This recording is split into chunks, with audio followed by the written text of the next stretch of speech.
है। तो आज शुरू करते हैं।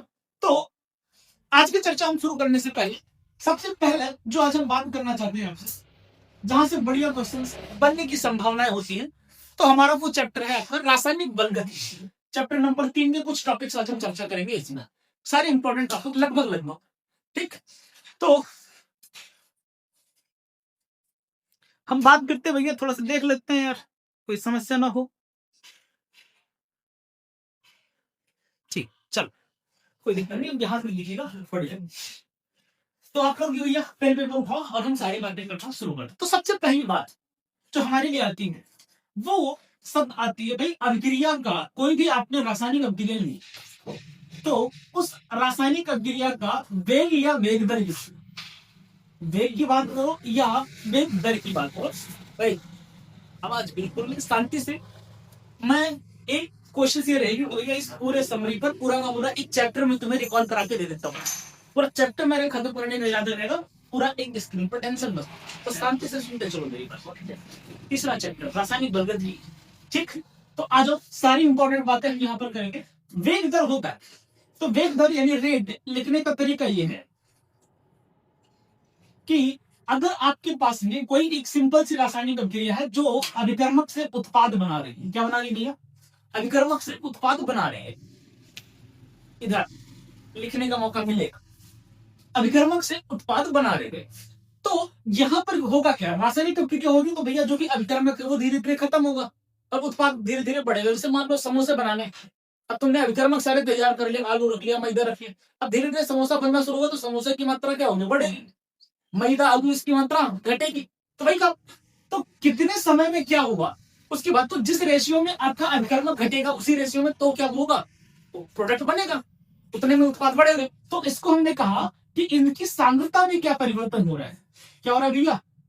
कि सांद्रता में परिवर्तन कितना, सांद्रता का मतलब मात्रा में कितना आलू घटा या कितना समोसा बढ़ा, उसकी बात कर रहे हैं। तो सांद्रता में परिवर्तन बटा परिवर्तन में लगा समय, कितने समय में कितना बढ़ा, तो ये उसका रेट कहलाता है। जो भी परिवर्तन में लगा वो समय, अब लगा नहीं लिखा इसका मतलब मत समझ लेना गलत।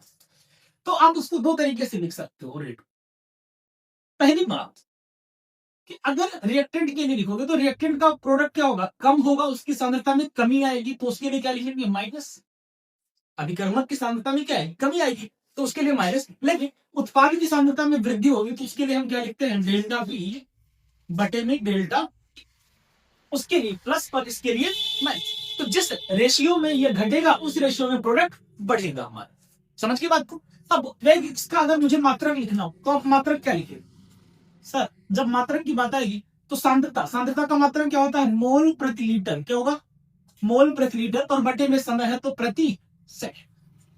ये हमारे पास सांद्रता का मात्रक हो गया, वेग दर का मात्रक हो गया, ये हमारे पास नहीं। अब जरा एक चीज दिमाग में रखना, और वो चीज क्या है कि भैया अगर कोई भी आपको एक रासायनिक अभिक्रिया लिखेंगे, A capital A plus B capital B, और इससे उत्पाद बना सी कैपिटल सी और डी कैपिटल कोई उत्पाद। अब जो इस मान वाले हैं वो बता रहे कि अपने कितने मोल लिए। जैसे मैं एक अभिक्रिया की एग्जांपल दूं, जैसे आपने लिखा N2 प्लस 3H2 और ये मिलकर के बनाया 2NH कितना बना।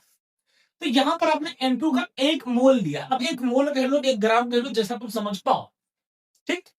या एक अणु लिया है वो भी चलेगा। इसका कितना लिया हमने? 3 अणु, तब जाकर के 2 अणु क्या मिले? अमोनिया मिला। तो ये जो अंग है ये आपको क्या कहलाते हैं? स्टोइकियोमेट्रिक कोएफिशिएंट, स्टोइकियोमेट्रिक गुणांक कहलाते हैं। स्टोइकियोमेट्रिक गुणांक ये कहलाते हैं तुम्हारे। तो जनरली जब आप इसके लिए रेट लिखोगे ना, इसका जब रेट लिखोगे तो भैया देखो जो भी कोएफिशिएंट है इसका स्टोइकियोमेट्रिक गुणांक जो है वो नीचे आ जाएगा, बस इतना कम होगा, बट माइनस के साथ। अभिकर्मक है ना, इसके लिए भी सेम कहानी। इसके लिए क्या लिखोगे? 1/c, बस शब्द क्या आ जाएगा? प्लस में इसकी सांद्रता में परिवर्तन, और 1/d delta capital D by delta T. सब बातें सेम। अब यहां पे ना आपको कभी किसी एक की वैल्यू दे देगा और उसमें से एक दूसरे किसी का भी पूछ लेगा।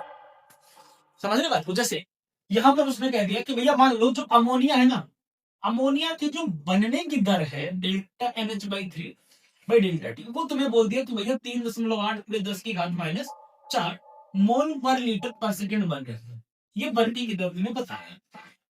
तो भाई हाइड्रोजन घटेगा ना, और तुमसे पूछ रहे हाइड्रोजन के घटने की दर बताओ। हाइड्रोजन की क्या बताओ, किस रेट से वो घट रहा होगा, घटने की दर। तो क्या करना है, कुछ भी करना है, नहीं करना। इन दोनों को देखो, इन दोनों को, भैया इसके आगे 3 है ना, तो बटे में 3 करो, बस डेल्टा H2 बटे डेल्टा T बराबर, इसके आगे 2 है, बटे में 2 डेल्टा NH3 डिवाइड में डेल्टा T। ठीक है ना।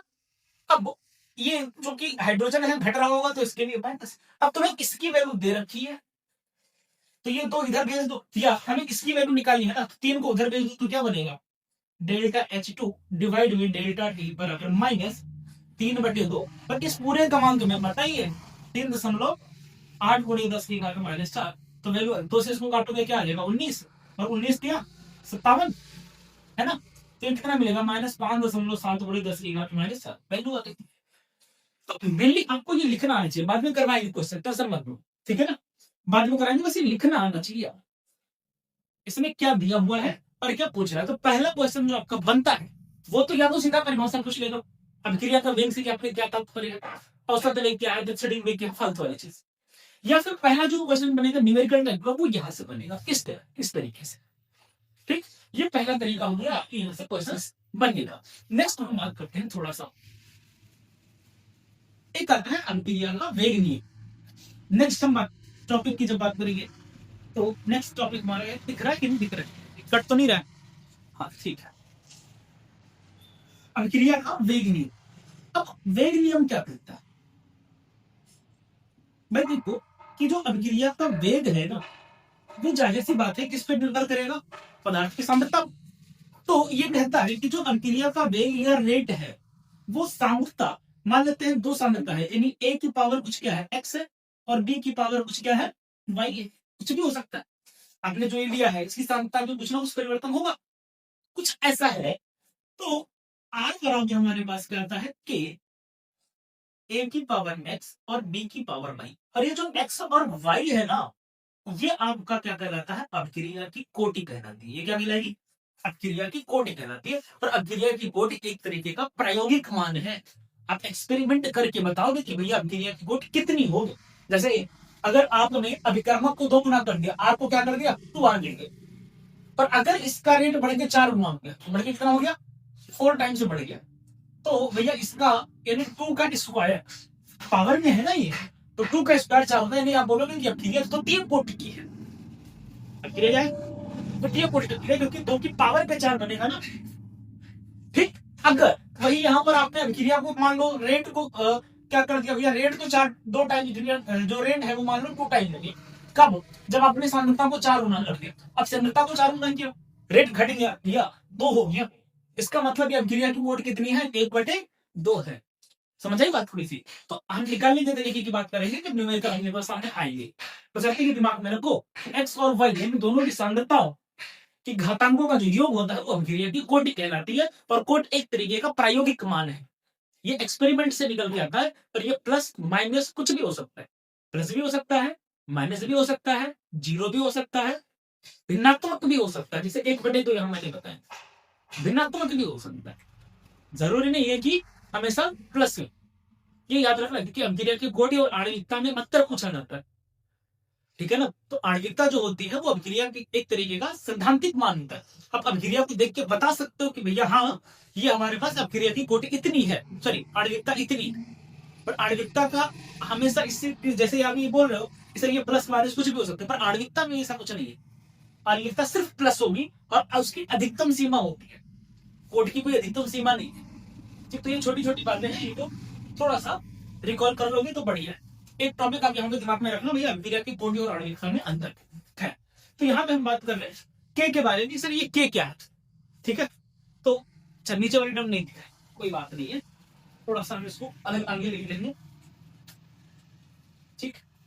तो यहाँ पे ये जो पावर एक्स और वाई है, ये पावर एक्स प्लस वाई, इसको हम लोग क्या कहते हैं, अभिक्रिया की कोटि कहते हैं, ठीक है। और ये जो के है, के हमारा वेग स्थिरांक कहलाता है। क्या कहलाता है भैया?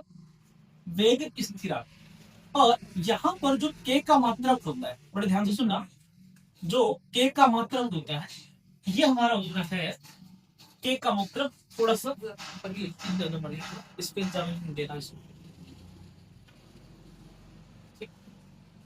प्रक्रिया की कोटि है। और कि हमारा होता है वेग स्थिरांक। के क्या है अपने पास? वेग स्थिरांक। और जब आप के मात्रा की बात आती है तो के का मात्रक होता है मोल पर लीटर पावर 1 - n प्रति सेकंड, जहां पे एन क्या होता है हमारे पास? ऑर्डर ऑफ द रिएक्शन, अभिक्रिया की कोटि। यानी एन की वैल्यू अलग अलग होगी तो मात्रक बदल जाएगा। एन की वैल्यू 0 हो सकती है तो शून्य कोटि की अभिक्रिया, ठीक है ना। अगर एन की वैल्यू 1 है तो प्रथम कोटि की अभिक्रिया, एन की वैल्यू 2 है तो द्वितीय कोटि की अभिक्रिया। इस तरीके से आप ये बता सकते, समझ आई बात? तो अलग अलग, जब मान लो उसने बोल दिया प्रथम कोटि की अभिक्रिया का मात्रक बताओ, तो एन का मान 1 रखोगे तो ये पूरी टर्म हो जाएगी 0, ठीक है ना। ये पूरा पावर 0 हो जाएगी।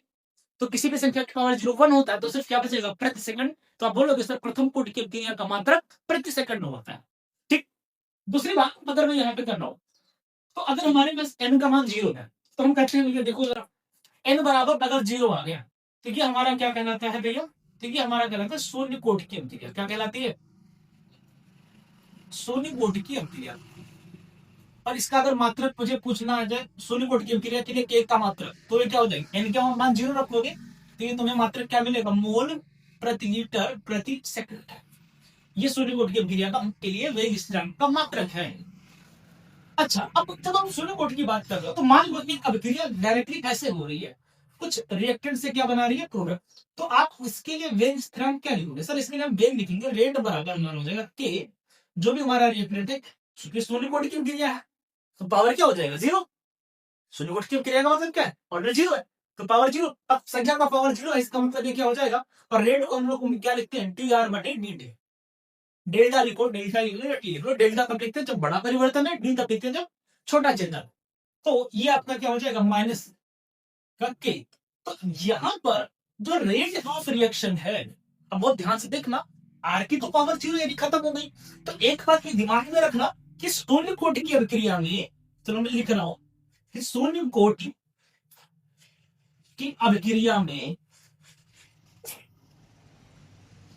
ठीक है ना, अभिक्रिया में अभिक्रिया का दर, अभिक्रिया का वेग दर सांद्रता पर निर्भर नहीं करता। ये बात दिमाग में रखना। यानी अगर वो शून्य कोटि की अभिक्रिया है तो अब तुम सांद्रता को घटाओ बढ़ाओ, कोई फर्क उस पर नहीं पड़ेगा। ये बात दिमाग में रखिए, ठीक बात है ना। कोई समस्या? इसके लिए जो समाकलित वेग समीकरण है वो इसके लिए नहीं पूछा जाता है। शून्य कोटि की अभिक्रिया के लिए समाकलित वेग समीकरण नहीं पूछा जाता है। हाँ, प्रथम कोटि की अभिक्रिया के लिए समाकलित वेग समीकरण पूछा, ठीक। तो अब हम मेनली बात कर लेते हैं। अगर आप चाहो तो इसको भी कर सकते हो, भैया D R by D T इसका समाकलन वगैरह करो, ठीक है। पर हम समाकलन करके डिराइव नहीं करेंगे, यहाँ पे हम सिर्फ रिजल्ट की बात करेंगे आपसे, ठीक है। तो अब ये तो ज्ञान की बात हो गई। अब हम बात कर लेते हैं थोड़ा सा, अगर हमारे पास n बराबर 1 है, यहाँ पे नेक्स्ट बात, अगर n बराबर 1 है तो ये हमारे लिए क्या कहलाएगी? प्रथम कोटि की अभिक्रिया कहलाती है। क्या कहलाएगा भैया? ये हमारा कहलाएगा प्रथम कोटि की अभिक्रिया। अब यहां भी देखो, अगर मैं मान लेता हूँ वही बात, पहले तो इसका मात्रक लिख लो, तो इसके लिए के का मान क्या हो गया? यहाँ पे हम 1 रखोगे, 1 - 1 क्या हो गया? 0। इस पूरे टर्म की पावर बन गई 0, तो ये पूरा हो गया 1, ठीक है ना। और 1 का तो कोई मात्रक होगा नहीं, तो ये पूरी टर्म खत्म, सिर्फ क्या बचा? प्रति सेकंड। तो इसका मात्रक क्या होगा? प्रति सेकंड। अब जरूर नहीं सेकंड हो, टाइम अगर मिनट में दिया है तो प्रति मिनट, घंटे में दिया है तो प्रति घंटे, दिन में दिया है तो प्रति दिन, ठीक है ना, महीने में दिया है तो प्रति माह, सालाना दिया गया तो प्रति वर्ष, हाँ प्रति साल नहीं बोला। के की वैल्यू आ गई। अब यहाँ पर जब आप रेट की बात करोगे, ठीक है ना, यहाँ पर जब हम इसके रेट की बात करते हैं, रेट का मतलब प्राइस वाला रेट नहीं भैया, ठीक है। रेट का मतलब प्राइस वाला कतई नहीं है, दिमाग में बिठाओ। रेट का मतलब है वेग दर से। तो जब आप यहाँ पर रेट की बात करोगे, इधर कितना स्पेस है? लिखा जा सकता है, लिखा जा सकता है पर्याप्त। तो यहां पर जब आप रेट लिखते हो तो इसके लिए रेट क्या आ जाएगा, के आर की पावर 1 आ जाएगा। और रेट क्या होता है सर, माइनस डी आर बटे डी टी क्या होता है, ये आ जाएगा के इंटू आर। तो आर को इधर ले आओ तो डी आर बटे आर बराबर माइनस के इंटू में डी। अब इसका समाकलन कर दो। तो जब आप समाकलन करोगे तो आपको क्या मिलेगा भैया, डी आर बटे आर, ठीक है ना, बराबर माइनस के, ये आ जाएगा डी। टाइम जब जीरो था तो मान लेते हैं इसकी प्रारंभिक सांद्रता कितनी थी, आर नॉट, और जब टी टाइम बाद इसकी जो बची हुई सांद्रता है वो कुछ कितनी है, आर। अब जब आप इसको समाकलन करोगे, इसका समाकलन वगैरह करके जब आप रिजल्ट निकालते हो, हम सीधा रिजल्ट की बात करेंगे, तो रिजल्ट जब आप निकालते हो तो रिजल्ट यहाँ पे टाइम के लिए आता है, क्या आता है भैया, मुझे नहीं याद है, 2.303 बाई के log S R not divide में आर, ये आपके पास में रिजल्ट आता है। ये रिजल्ट आपके बहुत ज्यादा होता है फॉर न्यूमेरिकल दृष्टिकोण, ठीक है ना। ये रिजल्ट आपका टाइम वाला बहुत ज्यादा, और इस पे न्यूमेरिकल बनने के चांसेस बहुत होते हैं, बहुत मतलब बहुत, ठीक है ना भैया। यहाँ पर डिवाइडिंग किए हैं। अब यहीं से आप टी हाफ की वैल्यू निकाल सकते हो कि प्रथम कोटि की क्रिया का अर्धकाल क्या, टी हाफ लाइफ। जब आप हाफ लाइफ करोगे, मैं डायरेक्टली बता रहा हूँ, समझो कैसे करते हैं। तो सांद्रता, बची हुई सांद्रता कितनी हो जानी चाहिए, आधी। अर्ध आयुकाल का मतलब क्या है कि जो भी सांद्रता था वो आधे खत्म हो गई, तो बची कितनी, आधी बची। तो यहां पर आप लिखोगे आर नॉट बटे 2, आर नॉट से आर नॉट कट जाएगा, 2 पलट के ऊपर आएगा, तो ये हो जाएगा log 10/2, सॉरी log 10/2 आ जाएगा। और log 2 की वैल्यू होती है 0.301, कितनी होती है, 0.301। तो यहां पर जब 0.301 से इसको मल्टीप्लाई कराओगे तो आपको ये टी हाफ दे देगा, और टी हाफ की वैल्यू जो निकल के आएगी वो आप पाएंगे 0.693/8।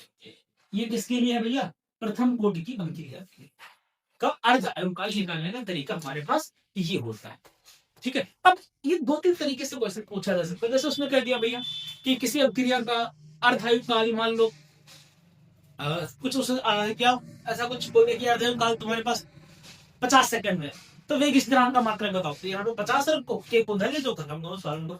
या किसी अभिक्रिया का 90% पूरा होने में 10 सेकंड लगता है, तो उस अभिक्रिया का 50% पूरा होने में कितना समय लगेगा।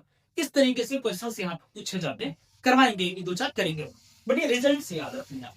अच्छा, बस कितना हो ही गया। अब 2 बातें होने और बतानी थी, छोटी छोटी 2 बातें।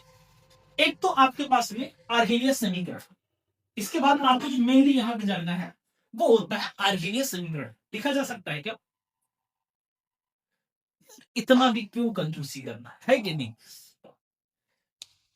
वैसे कंजूसी करने की बुराई थोड़ा है कि नहीं। यहाँ पर देखो जरा, कोई बात नहीं, कंजूसी करने में बुराई थोड़ा है कि नहीं। वो जो कहते हैं ना कि आंखें रोने से लाल थोड़ा थे, मलाल है, पर इतना भी मलाल थोड़ा।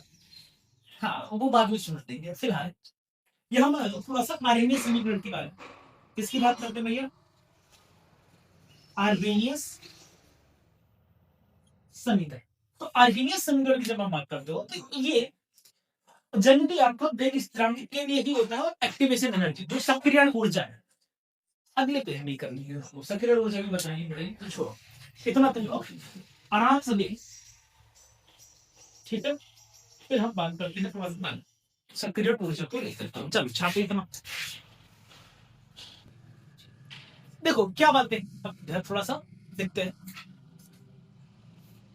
नेक्स्ट जो हमारे मुद्दे की बात है तो ये कि हमें चर्चा करनी है थोड़ी सी आर्हेनियस समीकरण, किसकी बात करनी है हमें, आर्हेनियस समीकरण की हमें बात करनी है। तो आर्हेनियस समीकरण के लिए थोड़ी सी हम बातें भी कर लेते हैं। क्या देखो, हमारे पास एक टर्म आदि छोटी सी टर्म है, सक्रियण ऊर्जा, एक्टिवेशन एनर्जी, क्या है भैया, सक्रियण ऊर्जा, इसको ई से। अब जैसे मान लो मैं एक ग्राफ छोटा सा मैं बनाऊं, इधर हमारे पास उत्पाद है, ये हमारी ऊर्जा है। तो कोई भी हमारे पास जो अभिकर्मक था उसकी कुछ एनर्जी इतनी इसके पास, इमेजिन करो 5 जूल एनर्जी उसके पास थी, ठीक है। अब इसको अभिक्रिया करने के लिए 10 जूल की एनर्जी चाहिए, कितनी चाहिए, 10 जूल की एनर्जी चाहिए, 5 जूल इसके पास पहले से थी, तो अब जाहिर सी बात है आप इसे कुछ ना कुछ एनर्जी दोगे ना, कुछ ना कुछ एनर्जी आपको उसे देनी पड़ेगी। तो आप जो एनर्जी दोगे, यहां पर ये अभिकर्मक की एनर्जी है ई आई, एनर्जी ऑफ रिएक्टेंट, अभिकर्मक की ऊर्जा, और ये है जो एनर्जी चाहिए हमें ई जीरो। ई जीरो को हम लोग बोलते हैं दहलीज ऊर्जा। क्या कहते हैं भैया? दहली ऊर्जा या दहलीज ऊर्जा, जो भी बोल लो कोई फर्क नहीं पड़ रहा, मतलब इतनी एनर्जी चाहिए, इतनी है। ठीक, तो अब आप क्या करोगे कि इसकी ऊर्जा को बढ़ाओगे बढ़ाओगे बढ़ाओगे कहां तक भैया? जितनी उसे चाहिए एनर्जी दोगे, और फिर ये क्या करेगा अभिकर्मक? ऐसा क्षण पर ग्राफ आता है, ग्राफ से मतलब नहीं, समझाने वाली बात नहीं कि भैया देखो यहां से इसके पास इतनी ऊर्जा तुमने दी है, और जो ऊर्जा तुमने दी है इसी ऊर्जा को हम लोग क्या कहते हैं? सक्रिय ऊर्जा। ये 5 जूल थी, इसके बाद कितनी थी? 5 जूल की ऊर्जा थी। अभिक्रिया करने के 10 जूल की ऊर्जा उसे चाहिए कि भैया हमारे पास 10 जूल की ऊर्जा हो तो हम अभिक्रिया करेंगे, 5 पहले से। तो इस अभिक्रिया को कराने के लिए तुम्हें कितनी ऊर्जा देनी पड़ेगी? कितनी देनी पड़ेगी? सीधी सी बात है, 5 पहले से थी, उसको 10 चाहिए, 5 और दे देंगे, हो गया ना। तो जो आपने एक्स्ट्रा एनर्जी दी है ना, जो अतिरिक्त ऊर्जा आपने दी है, इसी दी गई अतिरिक्त ऊर्जा को हम क्या कहते हैं? सक्रिय ऊर्जा कहते हैं। तो किसी भी रासायनिक क्रिया में अभिकर्मक को दी जाने वाली वह अतिरिक्त ऊर्जा जिससे वो अभिक्रिया कर लेता है, क्या कहलाएगी? सक्रिय ऊर्जा कहलाती है। यानी अगर आप उसको लिखना चाहो तो आप ये लिख सकते हो कि सक्रिय ऊर्जा ई ए बराबर दहलीज ऊर्जा ई नॉट माइनस अभिकर्मक की ऊर्जा ई आर। जहां पर ई ए क्या है तुम्हारे पास? एक्टिवेशन एनर्जी है, सक्रिय ऊर्जा। ई नॉट मैंने बताई थी दहली ऊर्जा, और ई आर क्या है? अभिकर्मक की ऊर्जा। पर इसी से रिलेटेड भाई साहब जो आर्हिनियस भाई साहब थे, बड़े अच्छे आदमी थे, ठीक है ना, कि किसी को परेशान नहीं करते थे, बस तुम्हें लोग को परेशान करके चले गए खाली, बाकी बड़े अच्छे आदमी, इन्होंने बड़ा भला किया तुम लोग। हाँ, तो इन्होंने कहा कि जो किसी क्रिया का वेग स्थिरांक है ना, के किसी क्रिया का जो वेग स्थिरांक है वो हमेशा ए ई की पावर माइनस ई ए बटे आर टी, ये इन्होंने दिया।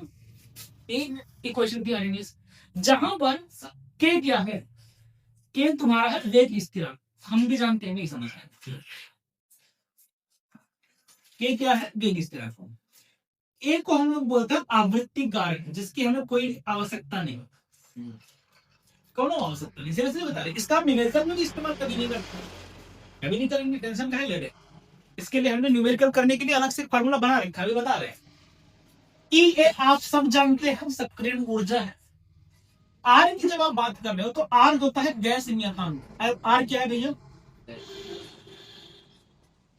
और जो टी है ये होता है तापमान। आर की वैल्यू ऐसे अक्सर करके क्वेश्चन में या डाटा पेपर में दी हुई होती है, आपको दिमाग में रखना। पर ये ध्यान है, तापमान जो आप रखोगे हमेशा रखते हो केल्विन, इसमें रखोगे हमेशा केल्विन में तापमान आपको रखना पड़े। अब सब कुछ बढ़िया है, ये लफड़ा करना था इस इक्वेशन में, एक लफड़ा था, आवृत्ति कारक को निकालना थोड़ा मुश्किल काम हो जाएगा। तो हमने क्या किया कि दो अलग अलग तापमान पे इन वैल्यूज को मेजर करें, ठीक है ना। अब चूंकि रासायनिक क्रिया एक ही है, टेम्परेचर बदला है, तो ये उनके लिए क्या है? कांस्टेंट है।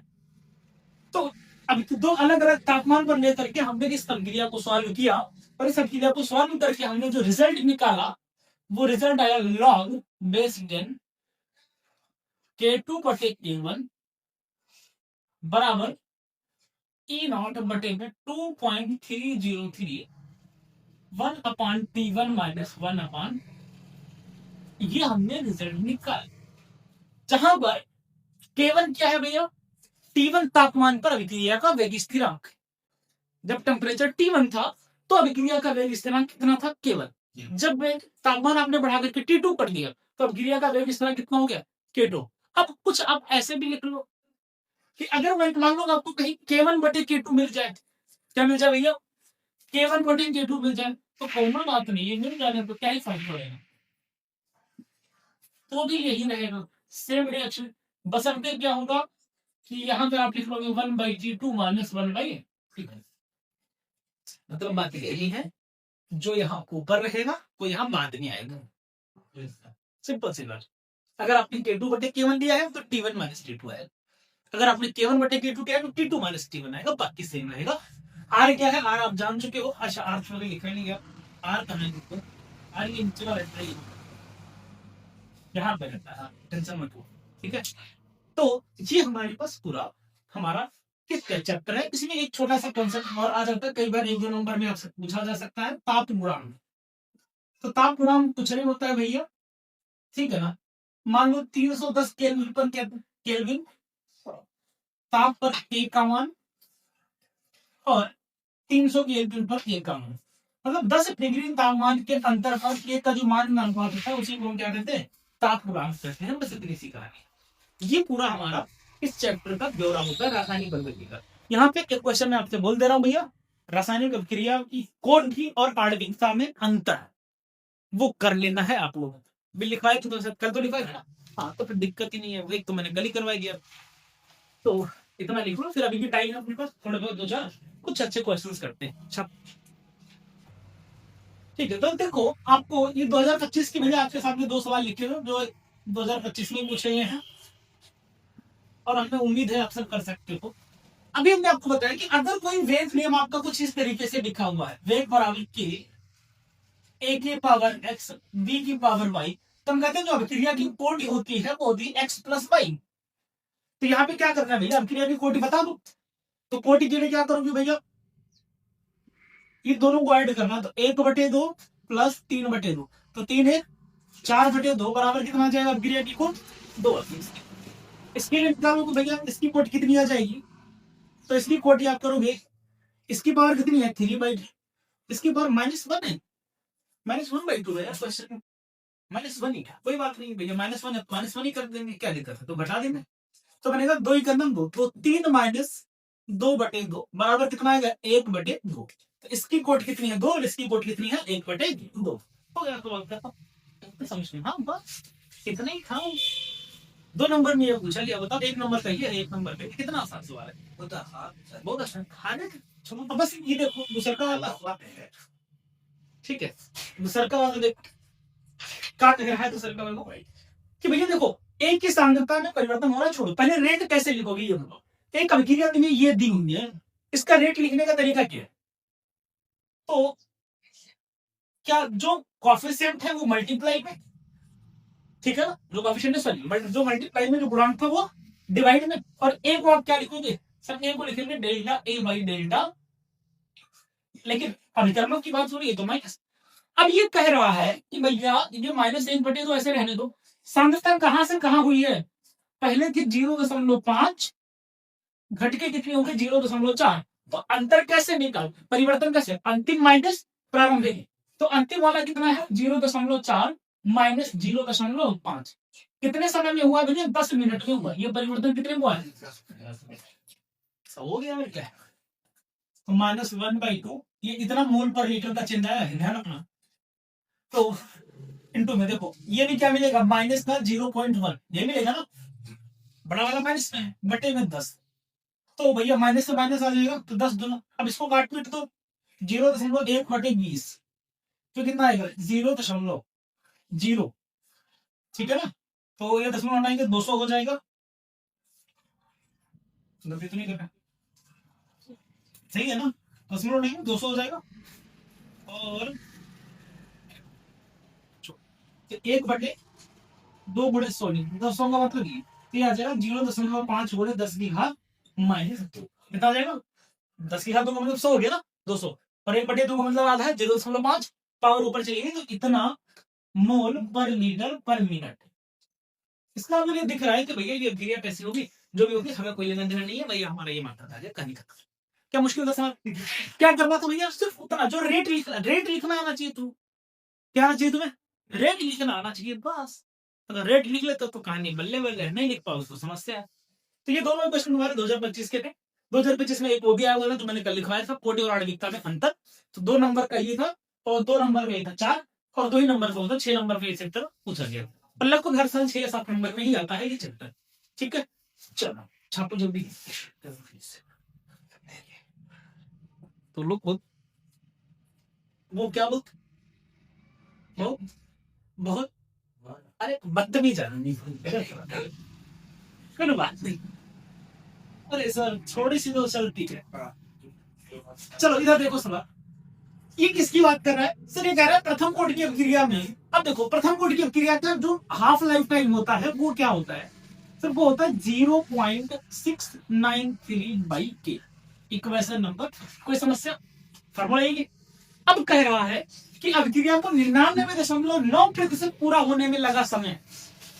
तो एक बात बताओ, अगर मान लो माना जो उसकी प्रारंभिक सांद्रता है, प्रारंभिक सांद्रता कितनी थी भैया? 100%। कितना मान लो प्रारंभिक में कितना थी? 100 थी। तो 99 अब बची हुई क्या होगी? कितनी बची ये बताओ। अरे महाराज एक बात बताओ, 100 थी, 99.9 खर्च हो गई, 99.9 खर्च हो गई, तो बची कितनी? 0. तो ये पहले थी, पहले जो थी उसको हम लोग क्या बोलते थे? R0। और बची वाली को क्या बोलते हैं? R2। अब ये कितने समय में हुआ है वो हमें कह रहा है कि जो भी इसमें टाइम लगेगा वो उसका 10 गुना होगा। किसका? उसका, इसका। तो इसमें लगाओ टाइम वाला फार्मूला। सर टाइम वाला फार्मूला हमको नहीं याद है, क्या नहीं याद है? 2.303/K log base 10 R0 पूरे का बटा R। ये तो था। अब रखो तो यहाँ पे भगवान का दिया हुआ सब कुछ है। सर मेहरुआ ना संध्या हुई तो भी आ जाएगी। हाँ तो ये आ जाएगा log 10। मजा ले रहे हो? कोई के भाई ना तो फिर हमरो टाइम इधर देखो, R0 को एज इट इज रहने दो। R0 कितना तुम्हारा देखो भैया, R0 कितना था? 100। कितना था? 100। बचे की क्षमता कितनी है? 0.1। तो ये क्या मिलेगा? 2.303/K log base 10। ठीक है, ठीक है, ठीक है, ठीक है। और ये 10 किलो आएंगे तो पावर ये हो जाएगा 1000। कितना हो जाएगा? समझ रहे हैं ना बात को? तो 1000 को हम लोग क्या लिख सकते हैं? तो T बराबर आएगा 2.303/K इंटू लॉग 10। अब 1000 को हम लिख सकते हैं 10⁻3। क्या लिख सकते हैं? 10⁻3।